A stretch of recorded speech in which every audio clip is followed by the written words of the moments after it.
Have you ever been asked to help someone only to secretly hope and pray that they would find someone else to help so you wouldn't have to? Or have you ever delayed responding to a text or an email long enough where perhaps you wouldn't be needed anymore? Or if you're really sneaky, you'll see the text come through but won't open it so they don't know that you've looked at it. Right? Isn't that part of our human nature? Like, we are willing to help but would much prefer that it didn't cost us anything in order to intervene.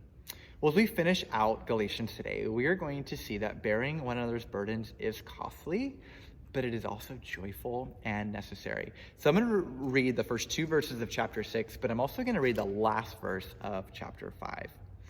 Let us not be conceited, provoking one another, envying each other. Brothers and sisters, if someone is caught in a sin, you who live by the Spirit should restore that person gently. But watch yourselves, or you also may be tempted. Carry each other's burdens, and in this way, you fulfill the law of Christ. Now, the word conceited in verse 26 is literally the word empty glory. Paul is saying, let us not seek things that have empty glory. Isn't that part of our fundamental problem as people? In verse 26, this plays out in two ways. First, we are not to provoke one another. When we seek empty glory, one of the ways this can manifest is to feel superior to others, or to look down on others who we feel aren't measuring up in the empty glory that we are seeking. But second, we are not to envy one another. When we seek empty glory, not only may we feel superior to others, but we may feel inferior to others. When we are comparing ourselves to others in an area of empty glory, only to feel like that we are never measuring up. In either case, both of these attitudes is moving us away from another rather than towards another.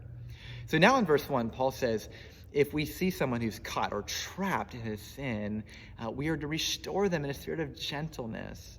In other words, we are to move towards someone, even if it's costly for us, in order to help bring freedom where they may be trapped. And this costs us something. We may have to risk rejection. We may have to risk being told to get lost. We may have to risk our own pride welling up and fighting against that. And finally, in verse 2, Paul says, carry each other's burdens and so fulfill the law of Christ.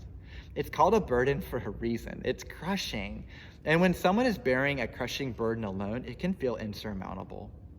So let's not kid ourselves. The only way to help shoulder the load of carrying someone's burden is to take some of that crushing weight upon ourselves. In other words, true love will involve a sacrifice.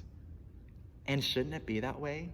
The ultimate act of love was a demonstration in sacrificial love. And thus, to a much lesser extent, we are called to do figuratively what Christ did literally. So I want to leave you with this question. Whose burden can you offer to bear at this very moment?